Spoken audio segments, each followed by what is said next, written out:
Today we're talking to a home improvements business. This is a business currently turning £500,000 and they have grand plans to double in the next 12 months. Problem, leads. Leads. How do they get more leads, more quality leads, when they don't have a clear and concise marketing strategy? Let's see if we can help our guest today to double his business in the next 12 months. Welcome to Grow with Evergreen, the podcast designed to help you grow your business by providing practical insights into all things paid media, creative and digital strategy. Every episode, we help home, garden and lifestyle brands with their growth challenges by delving into their business, dissecting what they're doing and defining a digital growth strategy they can take and deploy into their business. Let's get into it. Right, welcome back, beautiful people. I hope you're all doing well. It's another in-person pod, which we love to do. Delighted to have Ritesh with me as my guest today, and I'll be bringing him in just a couple of minutes. This home improvement is what we're going to be talking about today. The business is called Made to Measure, doing about £500,000. They're based in our neck of the woods, so they mainly work across Buckinghamshire, Berkshire, Bucks, and Oxfordshire. Did you know Oxfordshire is often referred to as Oxon? Did you know that? Well, yeah, because I think it used to be called Oxenford or something. I don't know any more than just that, because I just look. I've noted. Do you know what Oxford means? Not a clue. Well, so I know this because I did a whole thing on Anglo-Saxon town names. Okay. And ford, at the end of a name for a town, means a crossing. So it was basically a crossing for oxen. Did you know that, Ritesh? No clue. There you go. It's an ox crossing. Well, this episode hasn't started how I intended. There you go. But I only noted because I was like, it's Bucks, and Oxon. Yeah. Yeah, there you go. Oh, you live in land. There's a little nugget that we weren't expecting. That's also like Woolwich. Right. Because witch means farm, so it's a sheep farm. Wool. You're welcome. Witch. It's just the podcast that keeps on giving, even if it's completely irrelevant. I know. I've got a wealth of random knowledge in this head. I love it. Right. So anyway, right. Back to what we were talking about. So madetomeasure.co.uk is the website. Home improvement. They do some fitted furniture. We're going to get into exactly what's what. The business doing £500,000. And Ritesh has come on the podcast today because we want to talk about how we can double this business. And leads is the main problem. And they've got some specific marketing challenges around. And I know there's going to be so many people watching this that can relate. It's how much do I budget? Where do I spend that budget? What should I be doing? What should I not be doing? And the classic shiny object syndrome. There's always something else you should and could and should be doing. Absolutely. So we're going to try and bring some clarity today. Lots of questions, lots to get through. But before we do, I think firstly, actually no. I saw you. He was getting ready. I was prepping. He was getting ready to go into our paid media mystery. But before we do, yes. How's your week? How is life? It's been busy. I asked because I know you. He's behind the camera and he's very glad he's behind the camera today because you had a very long day yesterday, didn't you? I have very dark circles under my eyes. I had to get up at 5:30 yesterday and I got home at 10:30. See, that's how committed he is. We love it. So yeah. And why? What were you doing?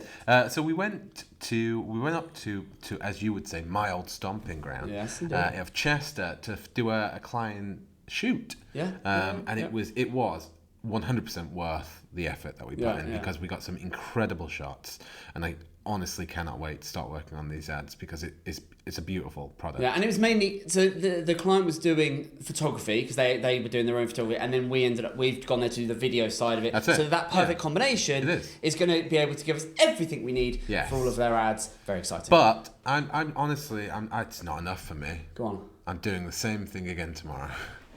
He is. He's so committed. And what is tomorrow? Tomorrow is Saturday. It is Saturday. So this is one of the guys. It is. Because he's so committed. And I think, that is again similar neck of the woods. Similar. Not Chester, it's but Huddersfield. There you go. So even further. Is it? It's even further. Is it? Blimey. There you go. Yeah. See, put up and down the track. You're training again, right? Train again. Yeah, there you go. Yeah. See, just so I can try and leverage a bit at a time. There you go. And whilst you've been doing that, the rest of us have been here. Well, Harriet actually went with you yesterday, and Archie's going with you tomorrow. Yes, yeah. So every day, different people, and then the rest of us have been here, and I've been in a world of spreadsheets for pretty much my week. I've been helping our clients audit, business planning and just because obviously January at the time of recording this, January for us, for our clients, is generally let's map out the 2025 master plan because some of them we get it done in the back end of Q4 last year, but a lot of them Q4 is their peak, and so they're like, we're not getting near this. They almost want to get December out of the way,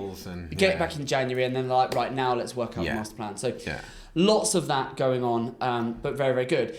Do you know one thing I want to mention? I don't think I've mentioned this before on the pod, and this is a little exclusive, and I'm just going to mention it because I am mindful that I'm going to mention this a few times because it's something that we've discussed and we wanted to do, and we put it on our roadmap of our master plan of Evergreen, and that is we are actually now putting a few feelers out and doing a bit of research and speaking to a few people actually, which is very exciting.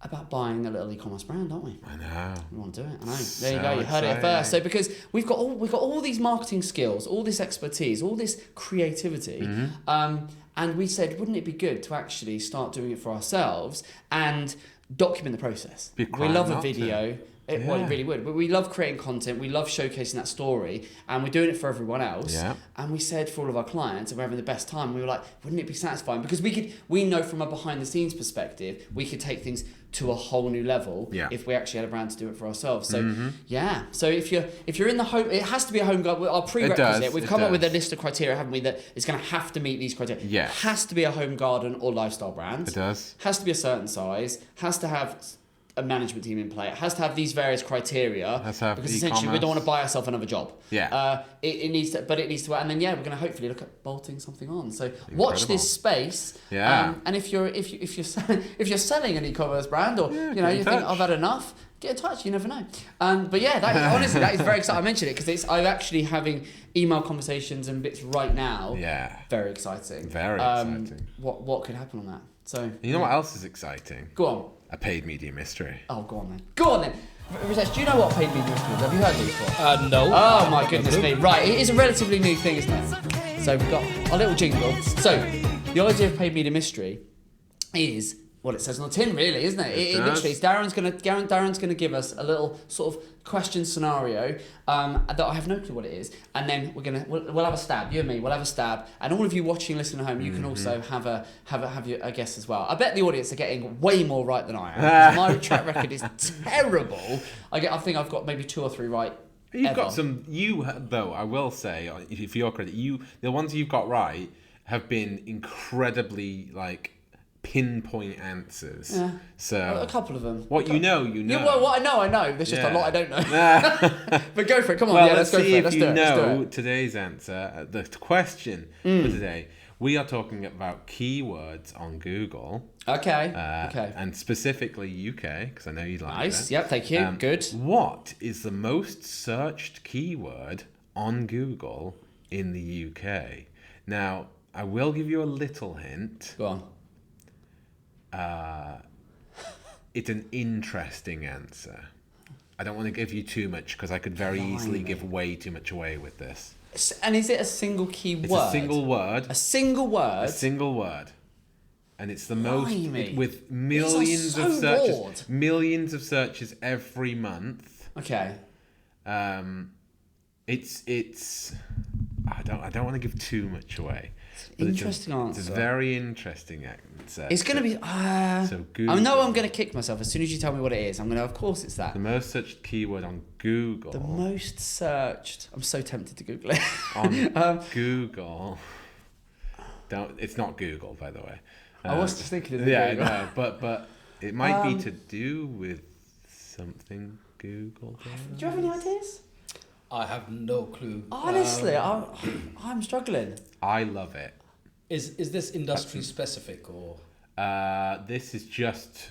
You love it. I love it. YouTube. There's so many things. You got it.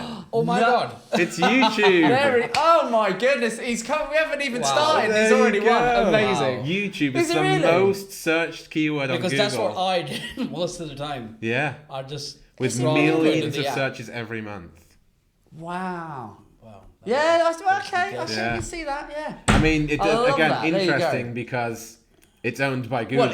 Well, quite, and it's its own searching. But I suppose everyone goes on it because, I suppose that does make sense when you think about it. I have done it so many times. So Half of them is Ritesh. Well, there you go. Right, I mean, that is a good one. That is, I never would have got it. Well done, you sir. That is amazing. We got that. Yeah, incredible. Right, amazing. Okay, so let's get into the episode proper now. So, Ritesh, just give us 30 seconds. Who are you? Your business. Over to you. Go for it. Well, thank you, Aaron. So my name is Ritesh. I run a company called Made to Measure. Made to Measure essentially is a home improvement company. So what that means essentially means we do everything within a house, whether it's fitted furniture. When I say fitted furniture, it could be understair units, kitchens, bespoke wardrobes, angled spaces, and whether obviously completely renovating the house, which is right from doing the flooring, ceiling, plastering, electric, plumbing, pretty much anything inside the house. Okay, so but nothing outside the house. So we use subcontractors. Okay, this is what we do. So we give our customers an option. Either they could just shop around and get somebody who does the roofing, landscaping, rendering, all of that stuff, or we've got our own suppliers and more than happy for them to quote the customer directly. Because what I don't want to do is sell something to any of our customers which we don't specialize in. Sure. It's a huge industry. You can't do everything. How long have you been going? It's over 5 years now. Okay, amazing. And is your company, you own it? Is it yours? Absolutely. Amazing. Okay.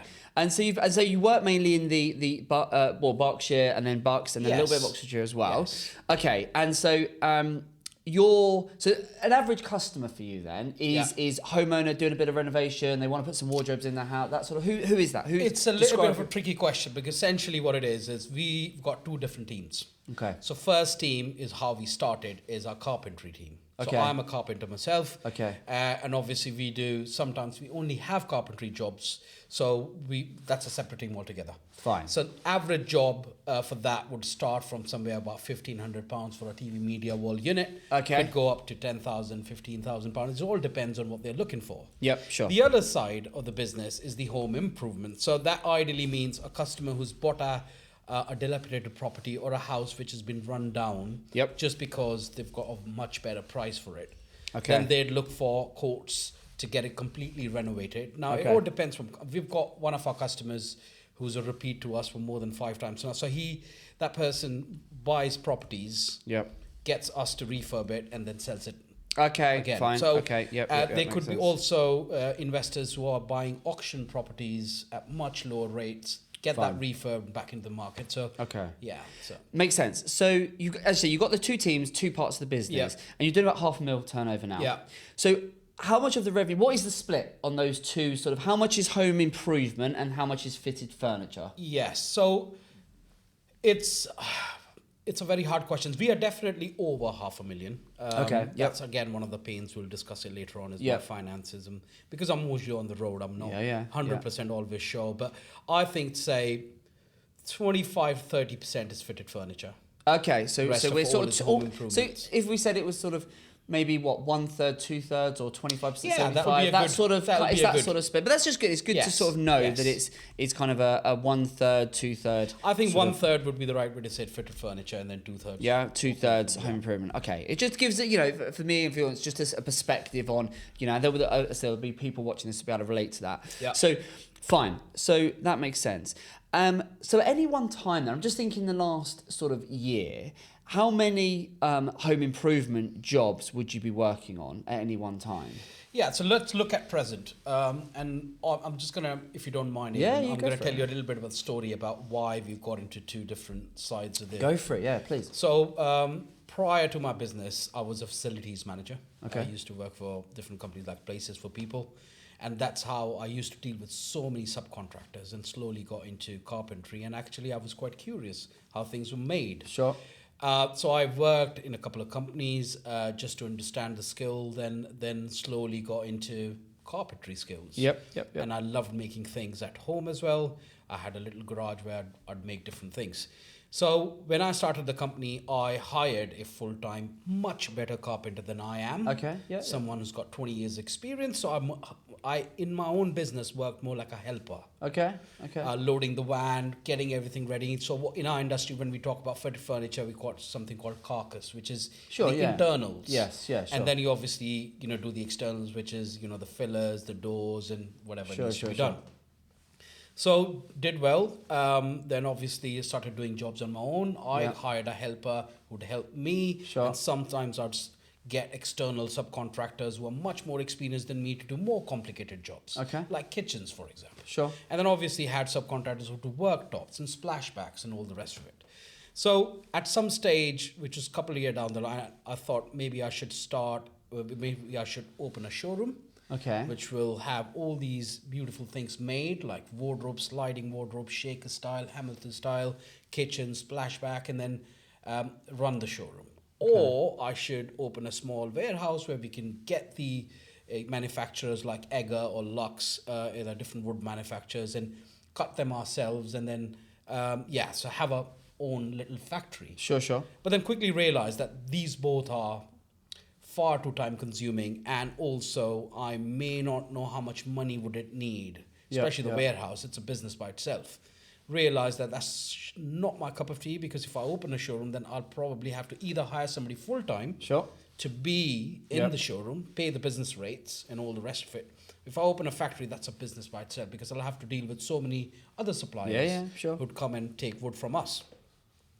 Then the natural progression would be, what part of the business would pay the bills? Yeah.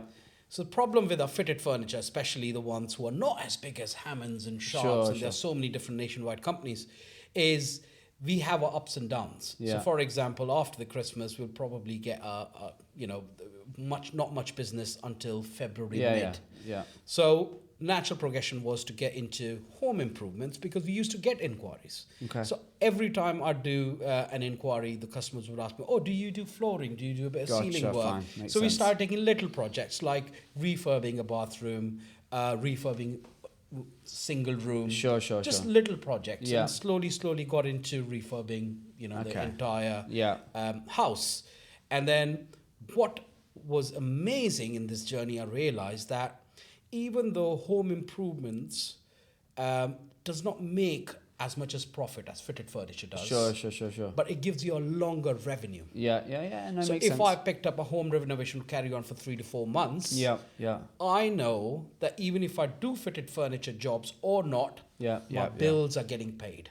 Gotcha. So I'm breaking even. Yeah. So this is how the journey came in. And I see. because I had a bit of sales background as well, so I quickly realized what customers expect.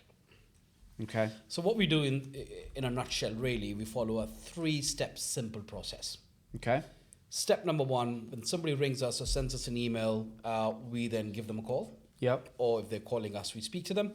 We then check their availability. Sure. We book a home visit for them. Sure. Yeah. So then I would turn up on the day it's been agreed. I would then first listen to the customer as to what they're looking for. Most of them usually will have photographs over the internet. And then try and show me exactly what they're looking for. Yeah. I will then take the measurements of whatever needs to be done within the house, show them some of our sample work, and then explain what's going to happen next. So I then tell our dear customer, that step number 2 now, you'll get a quote from the office. Yeah, sure.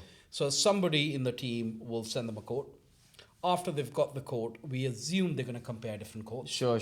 And if they're happy with our quote, we would book something that's called a step 3. Yeah, sure. A step 3 is when we know that the customer is committed. They already know how much it's going to be. Sure. And then we go back then with materials and then samples. you measure up and get the specifics. Yeah, in the step 1, we don't want to bore them with different materials, because they, at the moment, are only understanding how much would that cost Sure. them. Makes sense. And then once they finalize the materials, like, for example, fitted furniture could have shaker style or plain matte or gloss or Hamilton. There are so many different varieties. Or they may want to have sliding wardrobes. Okay. So once they've confirmed that, they get a final email from us asking for a 5% deposit. Once they've locked in the 5%, we then send them an email about installation, which is step 4, which is more of an internal thing, and then we just carry on doing the installation. Got it. Makes sense. Okay, amazing. Good. Yeah. So, okay. Now, let me think. So, how much is the home improvement side of it? What's an average customer value? It makes sense that's over a long period of time. That's 2/3 of visit. But what's an average? If a fitted furniture is anything from maybe £1,500 up to 10 grand, what's a home improvement? So it starts from 10 grand, I'd say. It can go up to 50, 60, and how 70,000. And how many? So, are you only working on one home improvement project at any one time. Exactly. Because it might go over 2 or 3 months, and then you go to the next. This is exactly why I'm not a builder. So I don't call our company as a building or a construction company, because we are only focused on the internals. So what I'd be fair in saying, just because I want to get the measure of this, and I want to get into your market challenges, that you are using now, you've worked out that with your business model, you use the home improvement side of the business to pay the bills. Yes. This is the way I'm seeing it. Yes. And then the fitted furniture is almost the icing on the cake. That's the profit, essentially. Absolutely. Yeah. Because if the home improvement can tick along, 1 or 2 jobs running concurrently, that's going to pay your team, your contractors, your subbies. And then beyond that, the extra $2,000 here, $3,000 there, $5,000 there, that's the profit, that's the margin. Absolutely. Is that pretty much the level for that? Absolutely, yes. Good. Right. So, and you've got 5 employees, and then you've got 4 or 5, including yourself, and then you've got some subbies. Yes. So it's a lean setup. Yes. And so what is your role right now? So I'm putting 2 caps at the moment. So I do a bit of operations and I do sales. So I do all the step 1s and step 2s. So are you on the tools anymore or not really? Are you doing I'm any of this stuff? constantly on the road. So there are 2 important jobs. First job is to attend the appointments, which is the step 1s. Yep, so you're doing sales. Making sure, so I do carry a laptop with me all the time in the car. Sometimes I'll probably just take a break in services or somewhere and just send the quote over. Sure. I do have a part-timer who will jump in to send the quotes or make calls or follow up with customers and all that. I don't do any of the calling stuff. I do have templates. So we do use a CRM called HubSpot. Yeah, sure. So just try and organize. And then the other important part of the job is making sure we are starting the job on time, making sure all the ordering is in place. So you're doing like ops and project management. And then I am the account manager for every customer we take on board. So right from start till the end, that's what they know. They always this list of all these jobs you're doing is just growing, my friend. This is a problem. Yeah, it is. I'm just overdoing things. Are you getting any sleep? No, I mean, obviously there are times where it's just, I mean, you're doing that is the cloud. I mean, the list there. You start, sales, marketing, and then there's the operational side, making sure everywhere's doing what they should be doing when they should be doing it. Then project manager. And if you're the project manager, the go-to person, then you're the account manager for the client. Yeah. Okay, that's a lot. And sometimes I'm working on the site. In our industry, sometimes people don't turn up, or sometimes you have subcontractors. Blimey. They've given you a particular time, and they won't turn up. Do you have your team? Do you have who's your next in command in your team? Yeah, so I've got a full proper experienced carpenter. Okay. And I've got a general builder, which is full-time as well. Okay, fine. And I've got 1 helper between the 2 of us.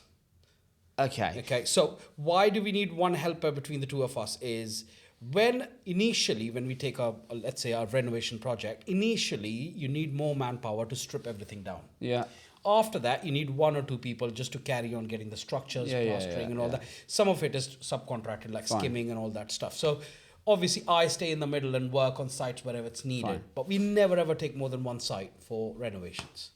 Okay, interesting. And but if we're thinking about growth and we're thinking about doubling the size of the business, 'cause that's really what I want to arm you with today is some food for thought, a different perspective maybe that you can take away and go, okay, if I want to double, this is how we do it, because that's our business is growing businesses. Yes. So you're only doing 1 sort of home improvement project at any one time. Yeah. So when you're thinking about doubling your business, to your mind, what does that mean? Are you going to have to be running 2 projects at any one time or 3 projects at any one time? There's good and bad news, Aaron. So good news is I know it's a mathematical game. I know what we need. Okay. The bad news is we just don't know how to do it. So go on and give me those numbers. What do you need in terms of numbers? What I've seen on my CRM that I need to run over £1 million successful business. I need to have at least 4 and ideally 5 appointments every week. Okay, so you need 4 appointments. Okay, and of those, you will convert how many? Of those, at least should be 1 renovation inquiry and rest all of them fitted furniture. Okay. Because it takes longer to convert a renovation inquiry. Yeah, of course it does. You need a lot of fitted furniture exam because the competition. But then hold on. So you need, that's 4 or 5 appointments, and you're assuming one of those would be a renovation. 100%. And then the rest of them would be fitted furniture. So the conversion is 100%. We 100% convert at least 30% of the total inquiries we get, as in appointments we get. Right. But that's for sure. So how many? Okay. So how many? Okay, continue because I'm going to run these numbers. I'm just going to tell you. Carry on. Yeah. So essentially, what we need is every week we need to have 5 appointments. Out of that, at least 3 or 4 would be fitted furniture ones. Yep. And at least 1 renovation inquiry, whether it's a bathroom inquiry or a renovating a house Yeah, or sure. anything. Yeah, in fine. general. Okay, carry on. And then what we do is we definitely get 30% of that business. So essentially, what I lack in couple of weeks, I'll have appointments and I'm running around and doing all of that. Then there'll be a couple of weeks of we'll have no appointments, and I won't do any effort to get those appointments. Fine. So obviously that's where the dip is. Yeah. Because by the time these inquiries get matured and we get the job done, we don't have any more in the pot. No. Because an average span of a fitted furniture inquiry is from decision making, Sure. from 1 week to 2 months. Yeah, sure. Renovations completely different. Yeah. It will be at least 1 month to 3 months. Yeah, fine. By the time they make a decision, unless they really, really want to get it done ASAP. But Fine. So how many? So you said. So I'm just. There's something here that I'm not quite sure about. So you said 4 to 5 appointments a week. yeah, And then, but how many actual sales do you need on a weekly basis or a monthly basis? easy. As long as we get 1 renovation a month. So you need, okay, but to do what revenue? Is this your current revenue? So that's a tricky one. Yes. No. This is for us to reach the million. So to do £1 million, you need 1 renovation. Yeah. Conversion. 1 conversion. One sale. Yeah. So one. Okay, Yeah, but one you sale. so you need Yeah. 1 home improvement conversion. Yeah. Okay, per month. Yeah. And because on average, that's what. Surely you need more than that though, because if you only got No, one a as month. long as we get 1 fitted furniture conversion a week. No, Albert, no, but that's not going to matter. That's not. I can tell you now, it's not going to add up to $1 million. Right. So hold on, because to do £1 million Yeah. turnover. Yeah. And Darren, listening to this in case I'm going mad here. Right. So you've got your target is £1 million, right? And these are I love these conversations. This is welcome to my. I'm actually looking forward to welcome learn. to my life, because this is how I spend my days. So right, let's work it out together, chaps. Now, so we want to do £1 million. Yes. You've said your average customer value of a home improvement customer is anywhere between 10 grand and 50 grand. Yes. They might have some that are higher, but as a lowest point, they're going to be 10 Absolutely. grand. So if we took an average, what would you say is an average? If you looked at the last 2 or 3 years worth of doing home improvement work, what would you say is an average? 20,000 or so. Right. So let's go in the middle. Let's say 25 grand. Yeah. Let's say, right. So Good. on average, Yes. right, the AOV on that is going to be 25 grand. Yeah. So if you've just said you need to win 1 of those a month. Yes. So if we won 20 on average, Yes. 25 grand, Yes. right, times 12 Yes. is going to be 300, right? So that's 300k. Yeah. But the role that you've said that typically in your current £500,000 turnover, home improvements plays a 2/3. You've got 2/3 of your business comes from home improvement, 1/3 comes from fitted furniture. So if we're going to be £1 million and we're going to envisage that ratio continues the same, right? Then we need the home improvement part to play the role of 650 grand's worth of revenue, not 300. So straight away, Should be at we least need to 50 a month. we need to double, and that's assuming an average AOV. Now the average some will be higher, some will be lower, Yeah. but we need to take an average. Yeah. So you need to have twice as many as you're thinking about to hit $1 million. And I think what the numbers you've just said there, I think are what you've based those on what you are currently doing, because those numbers would be right for $500,000. Yeah. They are not right for $1 million. Yes. Yeah. So Yes. so that for me, you need. If you wanted to stay at $500,000 turnover, then yeah, you're absolutely right. 1 of those with an average sale of about 25 grand, you get 1 of those a month, which is basically what you're doing now. Yeah. Means that's going to account for about 300. You've then got the fitted side, which probably accounts for a couple of 100,000. There's your $500,000. That's your business today. Yes. But we want to double. So we need to, keep the math simple. We just want to double all of those. Yeah. So I think what we need to do is you need to be thinking about, we need 2 home improvements. Yeah. If you can hear me typing, those of you listening in, you'll be able to hear me. These are how we work out the magic. So we need 2 home improvements jobs with an AOV, an average order value of 25k. Yeah. If we did that, that would give us 600 grand, Yeah. which would mean the other 400 would come from fitted. Yeah. And now let's work out the fitted. So hold on. So we need 2 jobs. This is good. I want to give you this so you can literally walk away with an exact plan. The other way to also think is, when I say 25 grand, you're talking about a partial renovation. Yeah, of course. Yeah, if it's you could have some that's going to be much bigger, right? Yes, exactly.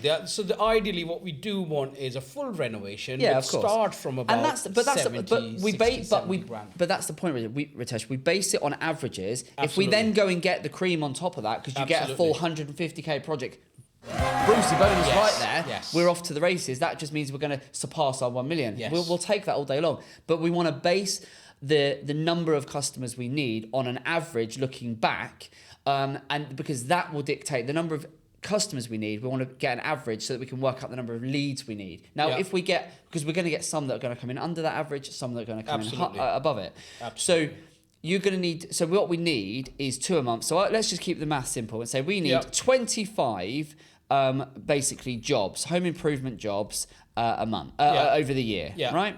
Home improvement jobs per year to drive 1 million. Yeah. Now, so stay with home improvement then. Yeah. What is your conversion rate? Because you're not having that many conversations at the minute, but those you are, if you were to speak to 5 people about having some sort of home improvement renovation work done, I appreciate it's going to vary. Roughly, what's your conversion rate, do you think? It's really hard. I haven't even started doing the maths, but I'm fitted furniture. I know for sure. Yeah, you can get there. Yeah, because it's easy. It's just a lower consideration because it's just like it's going to cost me a couple of grand. I want to do this, but if someone says I want to do a 50 grand whatever, complete renovation, overhaul of my kitchen or whatever, that's people are going to go out. They're going to cross quote. So you've got to be competitive. That's an ideal customer for us. Yes. But so what would you convert 1 in 5? I'd like to say yes. Okay, so I would have get, if I think about we work in this space, we've got clients Probably in more this and than similar that. spaces. Yeah. But if you worked on because again, it's better to underplay it, right? Absolutely. Than overplay it and go, we convert 3 in 5. No, you're not. You're not going to do. You're not going to convert 3 in 5. No, that's never gonna happen. with any consistency. You might have the odd week where you go, we smashed it out of the park this week and we got 3 in 5. But you're not going to do that with consistency. Absolutely. You're not going to get a 60% conversion rate. So if you did 1 in 5, that's a 20% conversion rate. I think that's probably about right. Yeah. So therefore, if we need 25 jobs, which is going to, with an average order value of 25k, then we need to, 5x that 25. So we need 125 leads in. Yeah. Right? That's it. We need 125 home improvement leads to generate that 600 odd thousand. Never thought about that. It's amazing. Yeah? So that's what we're gonna need in terms of 125. Before we go any further, are you enjoying today's episode? If so, you'll love our other show, Tea Talks. They're short, informal chats where the evergreen experts and I share actionable nuggets on all things paid media, creative, and digital strategy that we use daily when growing our clients' businesses. And best of all, much like this podcast, it's completely free. So if that sounds like something you'd be interested in, see the link in the description. Now, let's get back to it. Now, I want to come on to the fitted furniture. Yeah. So the fitted furniture is worth, you said between 1,500 and 10 grand. Yes. Right? So if we went straight in the middle of that, said 5 grand was an average for fitted furniture, 5 grand average, fine. Yeah. So now, let's work this out. So we need to generate 400,000 worth of revenue. Yeah. We're going to divide that by 5,000. So we need 80 of the 80 customers. Yeah? So we need 80 customers. Yes. So we would need, over the year, we would need 80 customers. So this number, these actually, and like, as is so often the case, when, and Darren, you know this, you hear me talk about this all the time, when working out these math, you always have to go through and get all your bits and note it all down, and then 9 times out of 10, do we not come up with a really simple equation and conclusion that we then go, so actually it's just this. Was I not doing exactly this earlier today? Literally, we were talking about this for one of our clients, we were going through we had to do masses of spreadsheets, and this is really simple, this one, but we had to do masses of spreadsheets and number crunching and analysis, and then we end up coming to a one page, I liken it to a litmus test, is if you can do all the number crunching, but then ultimately put the numbers that your business needs on a single sheet of A4, that's probably, that's right, and you're not overcomplicating it. Yeah. Otherwise, you're probably going too granular and overcomplicating things. And with this, we're going to be able to, and we'll print this off for you, and when you're finished today, you can go out and you'll have just your numbers, and you can keep those front of mind, and then but suddenly just simplifies things. And I think there's such an art to just being able to simplify numbers. And this is not difficult, this stuff that we're doing, but simplifying the business side of and getting clarity, because that's what it is. You'll be able to hit that million and beyond once you've got clarity on the numbers you need. And so, right, anyway, I digress. But so we need 80. So if our average order value was 5k, some are going to be higher, some are going to be lower. Yeah. But based on that, we know we need to generate 400,000 from fitted furniture to hit a million, which means on an average of 5k, that means we need 80 leads, right? Or 80 sales, sorry. 80 sales. So we need 80. So we need 80 sales. Yeah. Now, so in total for fitted furniture, I'm just going to go right. Hold on. So for fitted furniture, we need 80 leads, and for 80 jobs, sorry. Yeah. So we need 80 jobs for fitted furniture, and we need 25 jobs for home improvement, right? That's about right. So that's the numbers we need to hit £1 million. So now what we want to do is go, well, let's assume if our conversion rate is 1 in 5 for home improvement, what do you think it would be for fitted jobs? Do you think it would be higher? Do you think it would be the same? Absolutely higher. So if you had 5 conversations, do 1 in 4, 100%. Has never happened that we drop below 1 in 4. So you need, so 1 in 4. Sometimes, if it's good, it's 1 in 3 as well, but 1 in 4 for sure. Fine. I'm very confident. So if it was 1 in 4, then what we need to do is we need 80 jobs. We're going to get 1 in 4, right? So we 4x 80, 8, 16, 20, 8, 16, 24, 32. So we need 320 leads. Okay, over the year, we need over 300 leads. Yeah. So if you had roughly, let's say 300 leads minimum to generate you the 80 furniture jobs that you're going to need. It's about seven appointments. Yeah. What do you mean 7 appointments? Sorry, what's that? 325 days. That's how I'm calculating. So 300 leads you mentioned, right? You're going to need about 300, over 300 leads in 300 conversations. You're going to need, if you had 320 conversations and you converted 1 in 4 of those conversations into a fitted furniture sale, you're going to get your 80 leads. And as long as your AOV averages out to be 5k, you've generated 400,000. Yeah. That plays a 40% role in your business, alongside the other 60-65%, the 1/3, 2/3, for the home improvements, and we've hit £1 million. Amazing. So we know that you need 125 leads for home improvement, and you need 320 leads. So this becomes very simple. This becomes a business that needs to generate, because you're going to be able to run different, from Google perspective, from an ads perspective, you're going to be able to run different campaigns, some targeted furniture, some targeted home improvement. But as to your point, some people don't necessarily know what they want, and you go and meet them and they go, oh, well, it started out like this, but actually now while you're here, I want to talk about this, and I want to do this, and I want to do that. So there's always going to be an element of, you just need to start the conversation, right? Absolutely. Once you start the conversation, you'll see where it goes, and you'll see what they need and how you can support, and what you can, what value you can bring. So you can have some campaigns that are more specifically targeted around facing more towards home improvement and others towards fitted furniture. But fundamentally, this is a business, you need 450 leads a year, right? Because you need 320 to get your fitted furniture quota, and then you need 125 for things. So roughly, you need 450 leads. Yeah. Right? So now we know that, we've got a truer sense in terms of, we know how many jobs we need across each side of the business. We know how many leads we need to facilitate that number of jobs. So we need 450 leads. Now what we've got to then work out is now we then say, okay, knowing that, now where are those leads going to come from? So the next exercise that I would typically do now is I would go into your data, look at look at basically as a business, where are you getting your leads? So this becomes looking at the data, but also combining it with, like, how many of your leads are coming from your referrals, your recommendations, your networking? How many of your, what percentage of your leads are coming from your ads? What percentage of your leads are coming from any other marketing activities that you're doing? Because what we want to establish is, where are we most reliant? Right? Because what we want to do is we want to say, I need, in the next 12 months, 450 leads. I need 450 conversations.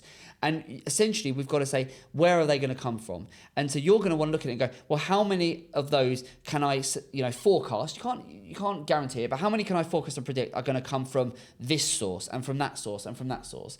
And some of that you're going to be able to do because it's referral recommendation, it's networking, and you can sort of look back and go, well, I get this many, or I get this, or I get that. Other channels are going to be more difficult to predict. But one of the quickest levers you're going to have to pull is paid ads. And that's your Google ads, and that's what you're doing now. You're doing some Google ads, right? Yeah. So what you've got to do is understand how many leads am I getting and what role. Because let's say that you've got, let's say that the ad side of your business, and I don't know if you heard me, I've only very recently started talking about the BEAR acronym, which there's 4 ways that for your business this is incredibly accurate and appropriate. So the BEAR acronym is, as a business, you need to understand how many of your leads are coming in through brand. So like, what's your brand awareness? Do people know you? Are they searching for you? Are they going on Google going, oh, you know, and looking for Made to Measure, and then they're finding you, right? So what reliance do you have on brand? Yeah. I would say for you, because you're quite small, that's going to be minimal. Yeah. Then it's email marketing. Are you doing that?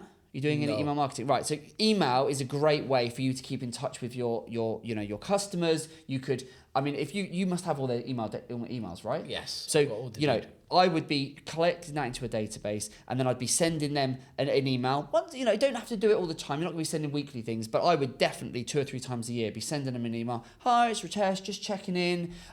You could do it personal emails if it's not a massive list, but I would be checking in. How are you doing? Just wanted to see if you need any work, or equally if you know anyone, maybe you introduce a little referral program. There's a £100, M&S voucher if you refer anyone that ends up working with us, stuff like that. A little bit of prompt, a little bit of nudge marketing, right? Because if you've done a job for someone and they're really happy, and then you just email them a couple of times over the year and you say, hey, you might just be the hook for them to, actually, we were thinking of putting some wardrobes in the back bedroom. Absolutely. Actually, let's get Ritesh and his team back out. Absolutely. You don't ask, you don't get. Absolutely. And also, if you've got customers that that have been happy with you, you say to them, there's a little, or there's a hamper, or there's a £100 M&S voucher or Amazon voucher or whatever for if you refer a friend or someone you can recommend, and we do a job that's worth a minimum of £2,000 or whatever. So leveraging email, you're not doing that. You should be doing that. You're leaving money on the table, not doing that, right? You don't ask, you don't get. Then it's ads. So that's the A. So the B is brand, the E is email, the A is ads, which is all things paid media and all your ads, and then the R is referral recommendation. Now I know you do obviously your networking, so you're going to want to look at all of those and go, how many of my leads come from there? Now, if we assume that we need 450 leads, let's assume that paid ads plays accounts for a third of your leads. Yeah. I would say it's probably more than that, but let's say it accounts for a third of your leads, right? Then we say, okay, so of the 450, I need 150 of those to come from ads over the next year, right? So now we go, okay, I need 150 leads to come from ads. Then you look at your data in terms of your ad spend. Yeah. And you say, well, I'm currently spending a few £100 a month or whatever. Yeah. But how many leads are you getting right now? How many conversations are you having from ads? And you work out basically your CPA, which is cost per acquisition, cost per lead. Yeah. Right? It's your cost per conversation. What are you currently, for the last year or two, have you been spending to get, how much has it been costing you to acquire a customer or a lead? Right? And from there, you can then work out, well, I need, let's say on average, I mean, do you know those numbers? Do you know how much from Google it says that it costs you? How much does it cost? So with Meta, it's a little bit confusing because apparently it works on algorithms. But on an average, a lead would cost us anywhere between £25 to £40. So, and that's for a lead. That's not for a customer. That's just to get someone to phone in. For an inquiry. All right, perfect. Okay, so let's say... So, right, let's have a little look at this. So, let's have a little look. So, we need... So, I mean, that if it is that cheap, I mean, that does feel very cheap for 25 to £30 for a lead. And how many of those were you getting? Are you getting on an average week or average month? So, on an average, I spend just about 400 to 600 on Meta. But again, because Aaron, I haven't actually done what you're doing. So I may be wrong. Yeah, no, fine. I just haven't sit down and actually calculated. Exactly. The other day I was just doing a random calculation. So how much money has gone on my account. Sure. You have to just put your card details. Yeah. And then I calculated that and I came to roughly about 25 to 35. But again, the quality of leads. So maybe the ads we were running were not good either. Exactly. Well, that's because the quality of leads wasn't that does. I'll be honest. That does feel very cheap to me in terms of those leads, particularly owing to what you do. I'll be amazed if that is accurate. Yeah. But it might be that you're getting those leads in, but the ads. again, it comes down to the quality of those ads. Because if you're getting loads of leads come in, but 99% of them is absolute useless, there's no point. So there's lots of, it looks to the Bear quality in mind, and the relevance and so on. Those leads turning into appointments is also low. Yeah, so I haven't discussed that. Exactly. So obviously you're 100% right. That's the quality of leads I get. Yeah. I think it's not good. So exactly. So because that's exactly it. Because you've got the next. So let's say you're getting. So realistically, to book a customer appointment, step one, we probably are spending near to £100. Yeah, I mean, what we don't want to do is assuming. We're guessing. We don't want to be guessing, but that's. With a bit of, it's difficult, we're not in your account, but if we were, we could look into it and we could say, what is the cost per click? And these are the calculations that anyone who's going through this, has been through this, needs thinking, well, I need to get a better understanding of my marketing, I need to better understand and forecast. And this is what I spend my days doing with small businesses, with bigger businesses, is working out what is our cost per acquisition. What do we need to invest in marketing to drive the growth to where we want to be? Absolutely. And we start with exactly as we've done with yours. We start with the end in mind. We understand the makeup, the DNA of the business. Yeah. We then work out how many leads. And now from this, we go, as a business, in this case, we need 450 leads. Yeah. We need to go, well, how many of those are going to come from, in this case, ads? And then once we understand that, we need to say, okay, in order to get that number of actual quality leads, how many inquiries do we need through a Google ads or a Meta ads or whatever? That data we're going to be able to leverage, if we've got it, what you've previously done. Yeah. In terms of, and then you can start to understand, well, what is my cost per click? What is my cost per inquiry? And then from how many, because it might be that for every it takes 10 inquiries from Google to get one that turns into a quality lead that we would class and count towards our actual lead numbers. Absolutely. So, and once you understand that, we can't guess it. We'd need to look at the data, but that will give you an indicator of how much we then need to spend and invest into ads. And then it becomes a very simple equation. And I've done this for businesses in the thousands. I've done this with businesses in the hundreds of thousands of ad spend, but the math is very simply worked out. You could just turn around and go, in order to hit your revenue target of, in your case, 1 million, I've got a client right now that's target is 20 million that I'm working on. And it's a case of saying, right, in order to hit your revenue target of that, the role that ads is playing in your business is currently 20%, 30%, 50%. And right now, your data shows that you are getting a 3x, a 4x, a 5x return, or you're getting this a portion, you're getting 1 in 5 leads or whatever it might be. A lead is costing, or a sale is costing your brand, your business X. And so therefore, you can just work out, well, if we can buy a customer, we can buy a lead, we can buy a sale for X amount. And then it just becomes, well, how many of those do we want? And there's always going to be efficiencies, because if I was looking at your ad account, I would then put my Google hat on in terms of going, right, how do we improve Ritesh's Google ad account? Is there efficiencies? Are we wasting money? Are our ads the right ads showing to the right people when they're searching? Are our keywords matched? There's all of the Google ads specific stuff, and there will be efficiencies there to improve the quality, the relevance, the targeting, and so on. But that really is secondary to understanding the overall number of leads. And I think that's where a lot of businesses get it wrong, is because they bring an agency and they say, or a freelancer, or they bring someone and they say, right, run my ads, and they give them a budget, and they go, right, here's my budget of £1,000, £10,000, whatever it is, and it's just like, essentially it's, we'll get what you can for it. But you see how what we need to do and what you need to do is take a much more scientific approach to it, is go, no, I know I need 450 leads, or in this case, I need 150 leads. Yeah. And you should be saying, what you need to work out is then say, and I need to see, what does the data tell me that a lead is going to cost? And then you can come up with, okay, to acquire a customer, it's going to cost me X. And then factoring in your gross margin, all of your business numbers. Is that feasible? Is it realistic? Can it be done? When you add in lifetime value, et cetera, et cetera.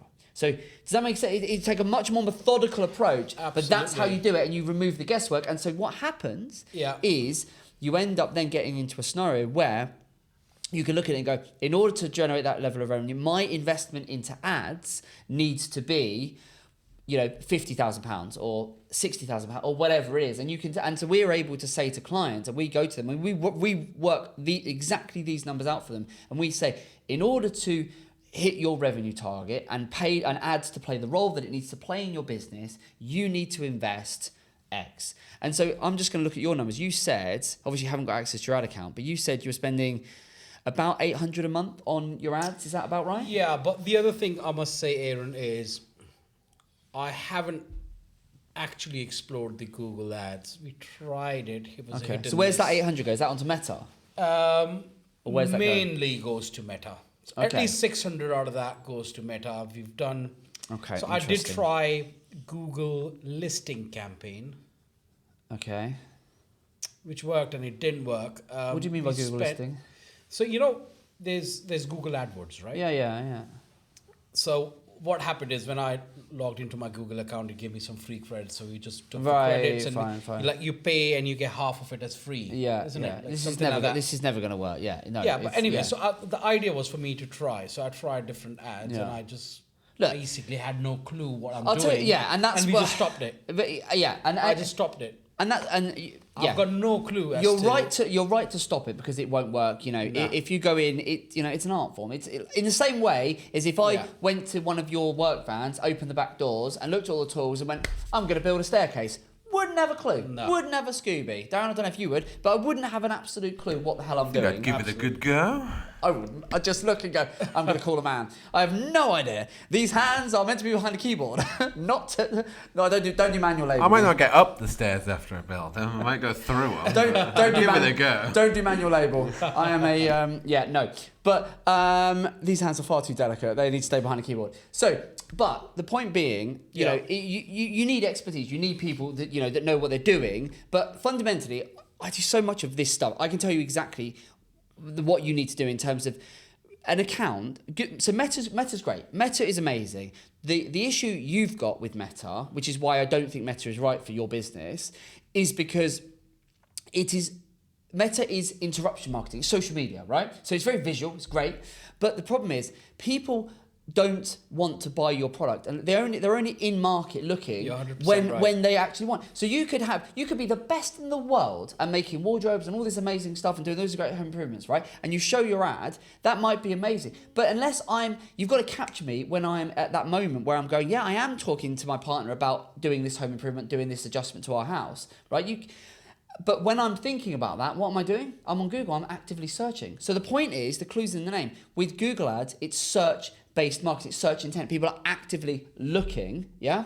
With Meta, stuff like that, it's for the most part, it's interruption marketing. You're going, hey, this is who we are, this is what we do you fancy it? And they're going, well, no, of course I don't, because I'm not looking for it. Yeah. So Meta, the role that Meta could play for your business is a retargeting. So you should be doing localized, super targeted Google ads, which is in your target area. Amazing. When people are looking for, home improvement specifics, you need to look into your data. But basically, when people are actively raising their hands, they're going onto Google, I'm looking for this, I need and it will be searches, it will be local home improvement companies, local, people will look very specifically, someone to install wardrobes, someone to do this. There'll be lots of ways in which people search. They're the keywords you target, and you target them within a very set target area. And then you're only ever going to capture a portion of that market. And then you use Google and Meta to retarget those folks. So you would, because then, and you only show ads to the people that have been on your website, right? How does that work? That's retargeting. That's like 101. It's 101 simple Amazing. stuff. So for you, if this was my business, what I'd be doing is I'd be saying, right, to dip my toe in the water, I'd be spending, I don't know, £50, £100 a day on ads. Yeah. Again, it would come back to, we'd work out the lead numbers and we'd work that out. But as a rough guy, I know I look at these kind of numbers all the time. So as a rough guide, you should be thinking, say £100 a day into Google Ads, right? In a very localized, targeted area. Yeah. You can even target specific postcodes if you know you've done something, like that. That would be £3,000 a month into Google Ads. Yeah. Then I would be taking probably, I don't know, 25 quid a day, not even that, 20 quid a day, and I'd be putting that into Meta. So you've got £100 going into Google a day, and you've got £20 going to Meta. And with Google, it's anyone that's looking locally within your target area for exactly what you do. Yeah. That's the only time you're going to spend money, is when those people are actively searching. And exactly what that looks like, what keywords you'd need to look into it. And then you use Meta to only those people that have been on the website, when they've been on the website and they've looked, because most people, 9 out of 10 people, are not going to come onto your website that first time and then pick up the phone.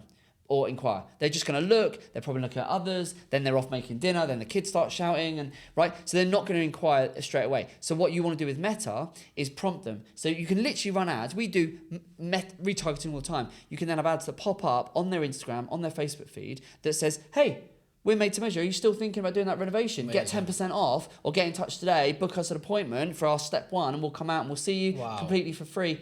Very simple and very, very effective. And that way, do you see how much leaner you're being? You're only going to show ads to people when they're actively searching, they're actively saying, this is what I want. And then you're only going to retarget them and spend money on Meta when they've raised their hand and you're saying, are you still thinking about it? Are you still considering? And you can do that over weeks. Wow. So, because you said your lead time can be, from a week up to a couple of months. Yeah. So how powerful would that be? As your brand, you can then stay top of mind with those people, over the next 6-8 weeks by just saying, hey, are you still considering that? Oh, we've still got some appointments if you want to get in, and we can still get your job done before the summer. And you can prompt with all these little marketing hooks, all these little pain points that people are thinking of.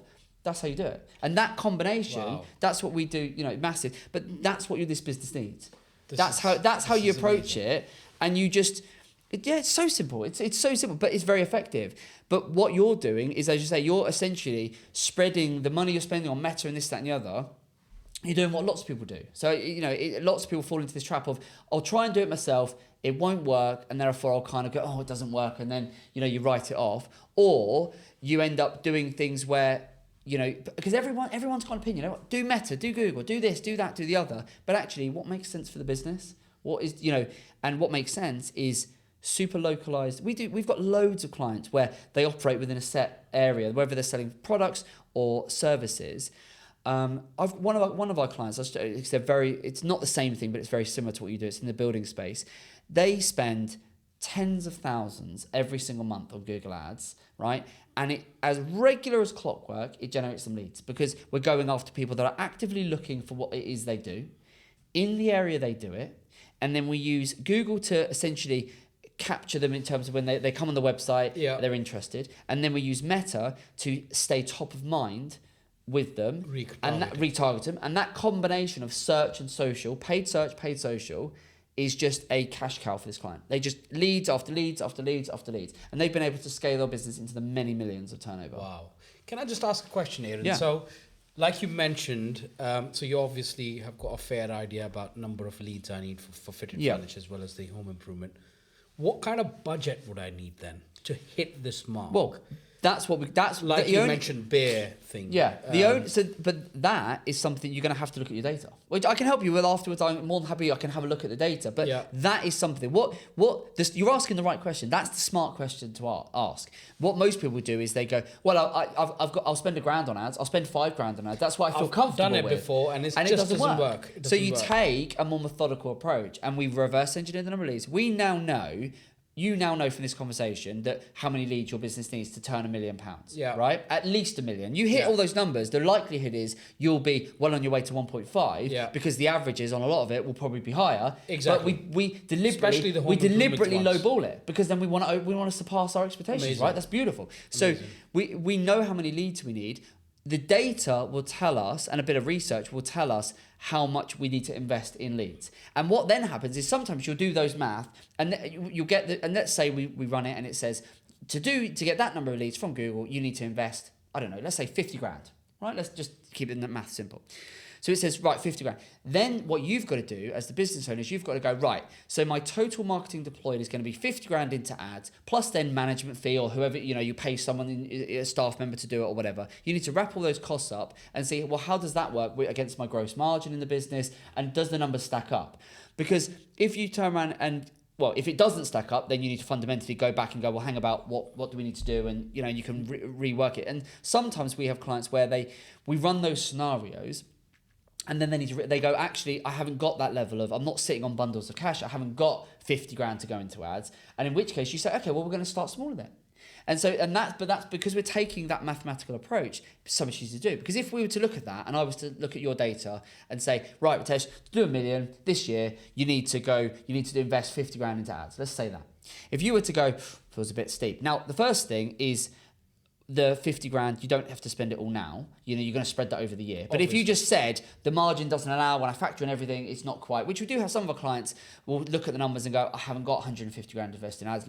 Then what you do is you say, okay, so what we need to do is maybe we don't aim for $1 million this year. Maybe let's run the sums, the same calculation, if we try and hit 800. Because even to grow by 500 to 800,000, that's still that's still significant year-on-year growth. Absolutely. And that would mean if you dropped it to 800 turnover, suddenly the lead numbers massively come down, the investment comes down, and then the crucial thing is making sure that the overall numbers for the cost per acquisition, what it's going to cost you to acquire a lead, the conversion rate from lead to customer, so those calculations, as you go through the campaign, they are going to evolve. You're going to get a better understanding of the conversion rate's not 1 in 5. It's 1.3, 1.5 in 5. Great, we can rerun the sums. Oh, we can actually see that we've made efficiencies within the Google Ad account. Therefore, our cost per acquisition, how much it cost us to buy a lead, that was £40. It's now £32. Great, we can now recalculate. So it's not a set and forget. You don't do it once and then go, well, this is it forever. It's a constantly evolving thing, but you start with the end in mind and you run out the scenarios. So we'll often, when we're doing it for our clients, is we'll say, okay, you want to hit X turnover? We'll work it all backwards. And then you're going to need to do this. And then they'll look at it and go, yeah, no, fine. And sometimes it's like, oh, actually, that feels a bit tight. I've got other things. I'm reinvesting in a new warehouse, or I'm expanding on new showrooms as we've got. And then it becomes, okay, so if we changed it and we went to this instead, does that work? Does that make sense? So it's a calculation. It's not particularly difficult, and it's just I'm used to it because it's just I do it every day. And I'm very happy if you want me to have a look at your ads afterwards, and I'll just give you and say this is what I think what you'd need to hit those numbers, and then you need to be the one to decide to go, yep, that feels doable, or actually no, it doesn't. Absolutely. I mean, Google is something I'm definitely interested because I've never actually explored it, and I'm assuming these ads would depend on the keywords. Yeah, of course they do. Yeah, and I'm assuming you are the guru of knowing what keywords to hit. Yeah, but because your data, I wouldn't have a clue. I wouldn't know but that's locally what people are searching. As I said, in the same way as I'm not about to go and build some stairs in my house. You know, you need someone who knows what they're doing, of course. Yeah. And that's really what that's it. The keyword. There's 101 moving parts to Google Ads to make it work right. So of course you need someone who knows what they're doing. But it becomes about the business having a clear vision of where the business wants to get to, the role that ads plays, and then you need someone who understands how to utilize ads to actually make that happen alongside the other parts of the business. So yeah, it's what we'll do, we're going to wrap this episode here, and then what I'll do, let's go in, we'll take a peek at your ad account, and we'll build on these numbers, and we'll just take these numbers to that next level, and we'll better understand them. How about, should we do that? Yeah, absolutely. The only problem is I don't know which Google account we're using. We'll sort that out. We'll sort that out. Look, there you go. Right, I'm going to wrap this episode here. Ritesh, thanks so much for being on. I hope you found it useful. Yeah, good absolutely. Man. We're going to continue this conversation, and we're just going to see if we can help Ritesh get even more clarity. I think we've covered some ground in this last hour or so. 100%. Good. Hope you found it useful. It's giving you food for thought and just helps give you some clarity on the way in which you properly scale the business. Because that's the aim of the Grow with Evergreen podcast. I hope you've enjoyed listening, watching in on this. Wish me luck as I now delve into trying to get access to Ritesh's Google Ad account. Gonna need good luck. Thanks so much for watching. We'll see you soon. All the best.